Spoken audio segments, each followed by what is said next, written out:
Kabar duka kembali menyelimuti dunia hiburan tanah air.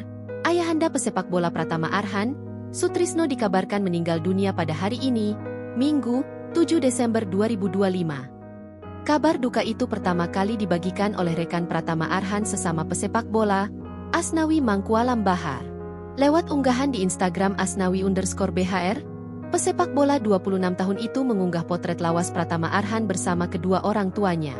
Dalam potret itu terlihat, Arhan sapaan akrabnya merangkul hangat ayah dan ibundanya. Innalillahi wa inna ilaihi rajiun, tulis Asnawi dikutip Minggu.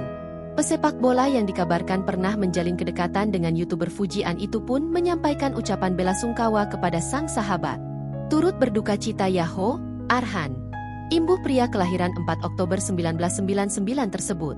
Di akhir unggahannya, Asnawi juga meminta mantan suami selebgram Aziza Salsha itu untuk tegar setelah kepergian ayah tercintanya. Yang kuat, semoga amal ibadah Bapak diterima oleh Allah Subhanahu wa Ta'ala, pinta Asnawi. Hingga berita ini diturunkan, pihak Pratama Arhan belum memberikan keterangan apapun terkait dengan kabar meninggalnya sang ayah tercinta. Download Tribun X sekarang, menghadirkan lokal menjadi Indonesia.